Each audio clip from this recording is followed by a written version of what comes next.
Are you tired of getting 100-point clubbed? Are you tired of having teammates that don't play the objective? Are you tired of being the only one who rotates? Well, here are my top 5 tips to help you and your team dominate Hardpoint and Modern Warfare 2 rank play. Hopefully this video will prevent you from breaking your controller rather than hills. My first tip is rotations. In this game, early rotations are everything. The sooner you and your team can rotate and set up for the next hill, the easier it will be for you and your team to lock down the point for a full 60 seconds every time. I recommend sending 2 or 3 players to rotate at least 20 to 30 seconds before the next hill pops to try and give your team the best advantage. The other teammate can try and fight for the scrap time or delay the enemy as they try to trek across the map from the next hill, but other than that, you shouldn't have 2 or 3 teammates trying to fight for old. In prior Call of Duty titles, all maps had a maximum of 5 hills, but Infinity Ward wanted to be different in Modern Warfare 2 by adding more hills to the map to cover more areas. So, depending on the map, the number of hills can be a minimum of 5, and sometimes even 6 or 7 on one map. On each map, there are usually 1 to 2 hills that are considered money hills,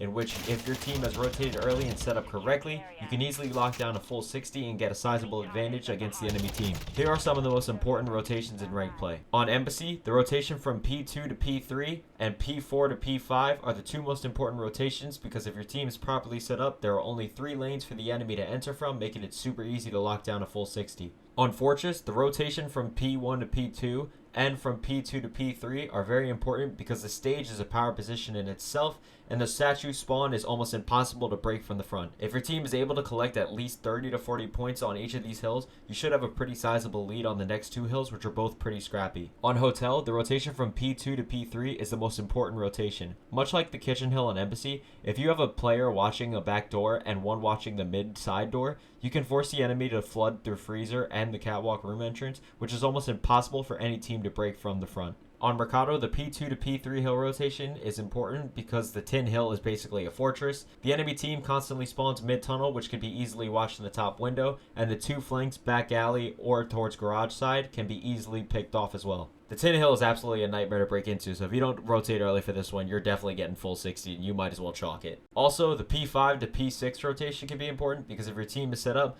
the only 3 lanes that you have to lock down are back alley, hedges side, and mid tunnel, which is basically impossible to break from the front. And finally on Hydro. This map is difficult to consider any hill and money hill because the water routes make it super difficult to watch any angle. However, the obvious P1 to P2 hill is the easiest to hold down for at least 30 seconds if your enemy team is flooding through dome and middle arches. However, I would also say that the rotation from P3 to P4 is easy to hold down because much like P2, if you have the spawns, you're spawning 2 feet away from the hill and the enemy team is forced to flood through mid and dome side. Which brings me to my second tip, controlling spawns. No clue why, but this game has some of the most broken spawns you've ever seen in Call of Duty. From teams getting split spawns that set them up for the perfect pinch, to spawns flipping after 1 kill, to spawning inside of a new hardpoint, this game is pretty hectic. I recommend that on your rotation, have 1 player in the back spawn closest to the hill holding the deepest of angles to try and force the enemy team to spawn together and come from the front to avoid getting killed from the flank. How do you know which player is going to hold the deepest of angles? That's where tip number 3 comes in, player roles and hill setups.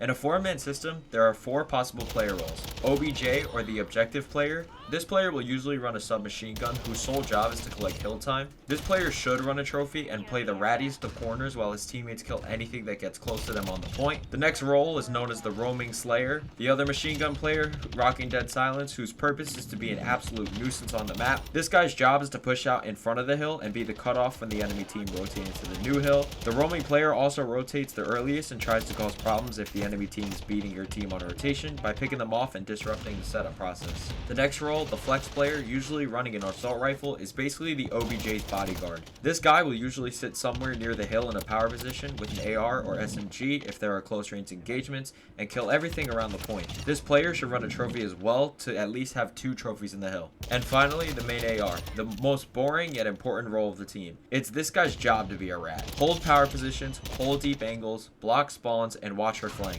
If this guy dies, your whole setup is basically chalk because the enemy team will spawn behind you. At the start of every game, your team should establish who's running what roles in order to start on the right foot. Tip number 4 is for the people who didn't listen to rule number 1. If your team doesn't rotate for whatever reason and you're trying to break a hill from the front, my advice to you is to coordinate team pushes. What does this mean? Well, instead of just trying to one-man army and break into the point against 4 people, try to stay alive and wait for your team to break into the point from multiple angles all at once to create utter chaos. You can do this with a few different techniques. tactics. For example, bait and switching. This is when you and your teammate attempt to overwhelm the player by challenging the same person at the same time. Even if you do get killed, your teammate should get the trade, therefore winning the trade battle. You can coordinate team nades and stuns to try and get rid of trophies, or you can use any streaks that your teammates might have to try and get the enemy out of position in fear of death. If your team is able to win their ones and win the trade battle, 1 to 2 players should be left standing on the hill, causing the enemy team to flip out and giving your team the preferred spawns for the hill. However, if you do win the trade battle, don't fall asleep.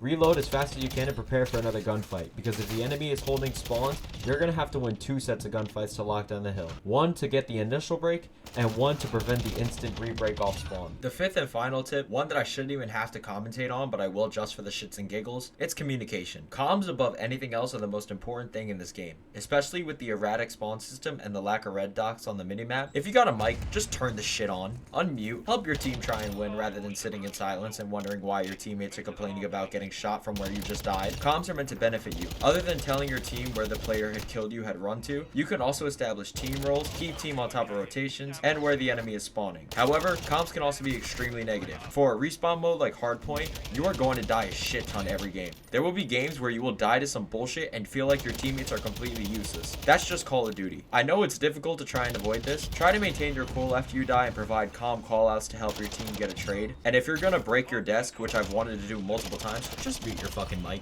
Those are my top 5 tips to help you dominate Hardpoint in Modern Warfare 2 rank play. I'm going to do videos like this for search and control, so be on the lookout for that later this week. Thank you guys so much for the support in recent videos, and I'll see y'all later. Peace.